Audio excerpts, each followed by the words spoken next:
Alright, so this is my third vlog based off the second interaction. So for this one, we were talking about the course materials and how that affected Sam in school and just when he's here, how does that change how he acts, really, or how do you act in relation to it, not how it changes. And yeah, so we talked about that. Well, first I'll just get right into it. We talked about motivation a lot.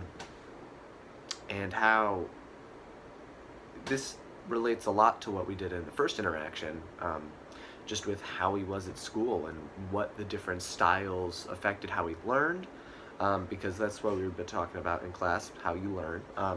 And motivation, a lot of the independence and kind of just free to do how you want to do on assignments really increased intrinsic motivation for him. And so basically, yeah, when he could decide how he wanted to do a project, when he had a lot of that free study time, yeah, he had like 3 hours a day just for free study that he could do at the end of every school day. So that really helped increase intrinsic motivation, because it was just, if you don't do this, then, I mean, you'll just not do as well. So like, it helped to push him to want to do better, to use his time more wisely. And for me, it was kind of, I definitely had a more performance goal based education, where I just did things to get a good grade. I didn't do it to learn it. And he definitely had a lot of learning goals. He was studying so that he could master these techniques and use them later in life. Next, we talked about attributions and how in China, where he came from, there was effort was definitely the main thing that was pushed, and it was just, if you have to do this, like anyone can do the work, they have the time, you just have to put in the effort. That, which is great, I think. It really helps people to get what they need to get done. Whereas here, effort is pushed a lot, like anyone can do what they need to do, but I feel that native ability is also a huge role in the US.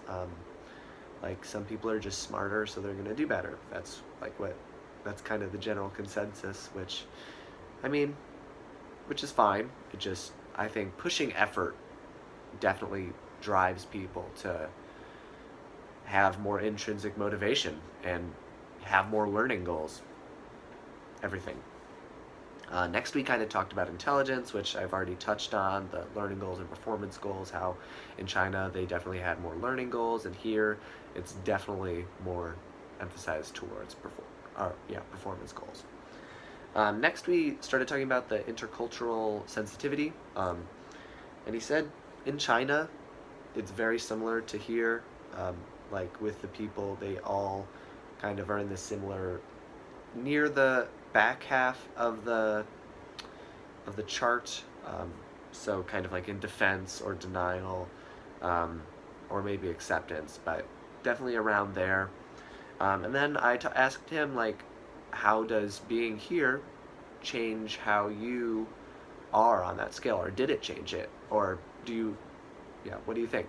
And he said he's definitely up in integration, because his family actually is moving to the US, so he's learning a lot about the culture and just getting all that information, and he is definitely a part of both the cultures. At least he's becoming part of both the cultures, so he's definitely in integration. At least adaptation, but I would say integration. So next we talked about cultural competence. We talked about like his desire to learn more about the culture, and he was very into it. Like, I was asking these questions because I was interested, but I needed to ask and get the information for my project, but he was just really interested in learning about my answers to the question too, and he really wanted to know about it all. And it was really just an interesting take to see how he wanted to learn and how much he wanted to learn, and it was very true. Like, he just wanted to, yeah. So really, that's all we talked about. it was a nice, really nice interaction, good discussion. Um, yeah,